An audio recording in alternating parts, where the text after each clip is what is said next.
Hello friends, welcome to Nagasri kitchen. ఇవాళ chicken పచ్చడి ఎలా ప్రిపేర్ చేసుకోవాలో చూపించబోతున్నాను. చాలా చాలా టేస్టీగా ఉంటుంది. స్పైసీగా తింటుంటే ఇంకా ఇంకా తినాలి అనిపించేంత టేస్టీగా ఉంటుంది. అలాగే ఈ చికెన్ పచ్చడి చేయడం ఫస్ట్ టైం అయినా కూడా సరే చాలా చాలా ఈజీగా చేస్తారు. చాలా పర్ఫెక్ట్‌గా చేసేస్తారు. సో, మరి ఇంకేమాత్రం లేట్ చేయకుండా కొన్ని టిప్స్‌తో ఈ పచ్చడిని 3 నెలల పాటు ఎక్కువ కాలం నిల్వ ఉండేలాగా ఎలా ప్రిపేర్ చేసుకోవాలో ప్రాసెస్‌లోకెళ్దాం. ఇక్కడ నేను ఒక హాఫ్ కేజీ చికెన్ తీసుకున్నానండి. ఈ చికెన్‌ని పెద్ద పీసెస్‌లా కాకుండా ఇలా చిన్న చిన్న పీసెస్‌లా కట్ చేయించుకోవాలి.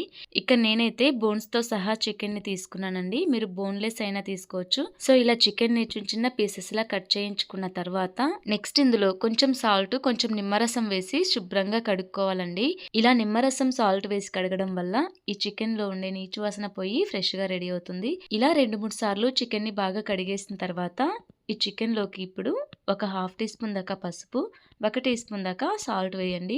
ఇలా పసుపు, సాల్ట్ వేసి చికెన్‌కి పట్టించాలి. ఇలా మంచిగా కలుపుకున్న తర్వాత ఒక 10, 20 నిమిషాల పాటు మూత పెట్టేసి పక్కన పెట్టేసేయండి.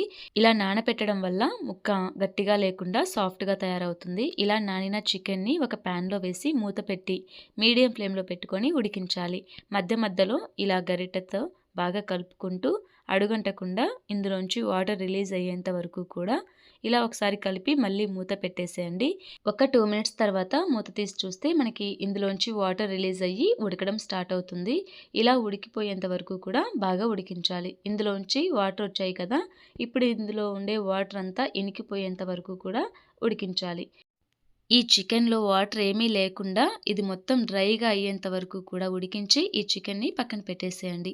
ఆ తర్వాత అదే స్టవ్ మీద మళ్ళీ ఒక పాన్ పెట్టుకొని అందులోకి పావు తక్కువ 1 కప్పు ఆయిల్ వేసుకోండి. అంటే అరకప్పు కంటే కొంచెం ఎక్కువ ఆయిల్ వేసుకున్న తర్వాత ఇలా ఆయిల్ వేసుకొని అది కొంచెం వేడైన తర్వాత ఇందులోకి మనం ఉడికించుకున్న చికెన్ ముక్కల్ని వేసుకోవాలి. ఇలా చికెన్ ముక్కలన్నీ కూడా వేసుకొని బాగా ఫ్రై చేసుకోవాలి.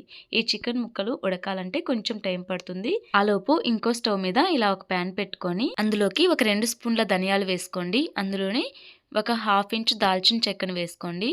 అలాగే ఒక 3 యాలుకలు, ఒక 4, 5 లవంగాలు వేసుకొని బాగా ఫ్రై చేసుకోవాలి. ఇలా కొంచెం ఫ్రై అయిన తర్వాత 1 టీ స్పూన్ దాకా ఆవాలు, ఒక హాఫ్ టీ స్పూన్ మెంతులు, ఒక పావు టీ స్పూన్ దాకా జీలకర్ర వేసుకొని బాగా ఫ్రై చేయండి. ఇలా బాగా ఫ్రై అయిన తర్వాత కొంచెం కలర్ చేంజ్ అవ్వాలి. ఈ ప్రాసెస్ అంతా కూడా సిమ్‌లో పెట్టుకొని ఫ్రై చేయండి. మంచిగా ఫ్రై అవుతాయి. ఇలా కొంచెం కలర్ చేంజ్ అయిన తర్వాత ఇవి కొంచెం చల్లారాక మిక్సీ జార్‌లో వేసుకొని మెత్తగా మిక్సీ పట్టుకోండి. ఇలా మిక్సీ పట్టుకున్న మసాలా పౌడర్‌ని పక్కన పెట్టేసేయండి. ఆ తర్వాత మనం వేయించుకుంటున్న చికెన్ ఒకసారి చూడండి. ఇలా మధ్య మధ్యలో కలుపుతూ ఉండాలి.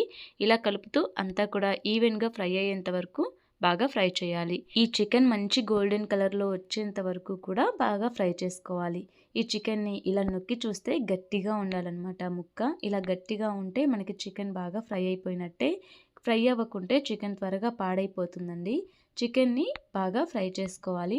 మరి బ్రౌన్ కలర్‌లో ఫ్రై చేసుకోకూడదు. ఇలా గోల్డెన్ కలర్‌లో ఉండేటట్టుగా ఫ్రై చేసుకోండి. ఈ విధంగా చికెన్ మొత్తం కూడా ఒకే కలర్‌లో ఈవెన్‌గా ఫ్రై అయిన తర్వాత ఈ చికెన్‌లోకి ఫ్రెష్‌గా దంచుకున్న అల్లం వెల్లుల్లి పేస్ట్ ఒక 2 స్పూన్ల దాకా వేసుకోండి. ఇలా వేసుకొని మొత్తం కూడా చికెన్‌కి పట్టేటట్టుగా కలుపుకోవాలి. అల్లం వెల్లుల్లి పేస్ట్‌లో ఉండే పచ్చివాసన అంతా పోయేంత వరకు కూడా ఫ్లేమ్‌ని సిమ్‌లో పెట్టుకొని బాగా ఫ్రై చేయాలి. అల్లం వెల్లుల్లి పేస్ట్ కూడా బాగా కలర్ చేంజ్ అవ్వాలి. ఇలా కొంచెం కలర్ చేంజ్ అయ్యి గోల్డెన్ కలర్‌లోకి రావాలన్నమాట. ఇలా లైట్ గోల్డెన్ కలర్‌లోకి వచ్చిన తర్వాత గ్యాస్‌ని ఆఫ్ చేసేయండి.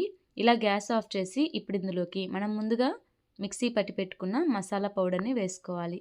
ఇలా మొత్తం వేసుకొని ఇందులోనే ఒక చిన్న కప్పుతో ఒక పావు కప్పు సాల్టు, ఒక అరకప్పు కారం వేసుకోవాలి.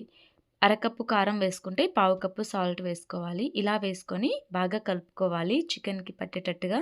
ఇలా ముక్కలకి కారం, ఉప్పు పట్టేటట్టుగా ఇలా కలుపుకున్న తర్వాత నెక్స్ట్ ఇందులో ఒక పావు టీ స్పూన్ దాకా పసుపు వేసుకొని మళ్ళీ ఒకసారి మొత్తం కలిసే వరకు కలుపుకోండి. ఇలా కలుపుకున్న తర్వాత ఇది మొత్తం కూడా పూర్తిగా చల్లారిపోయేంత వరకు కూడా పక్కనుంచండి. ఏమాత్రం వేడిగా ఉండకూడదు. చల్లగా చల్లారిపోవాలి. ఇలా కొంచెం చల్లారిన తర్వాత ఇంకొంచెం గట్టి పడుతుందండి. తర్వాత చికెన్‌ని ఇలా ఒకసారి బాగా కలుపుకొని ఇందులోకి ఒక 4 నిమ్మకాయల రసం తీసుకొని ఇలా చికెన్‌లో వేసుకోవాలి. ఇలా నిమ్మరసం వేసిన తర్వాత మొత్తం కలిసే వరకు కూడా బాగా కలుపుకోండి. ఇలా కలిపిన తర్వాత ఒక 20, 30 నిమిషాల పాటు ఈ పచ్చడిని ఇలాగే వదిలేసేయండి. మూత పెట్టి పక్కన పెట్టేసేయండి. ఇలా గట్టి పడుతుంది.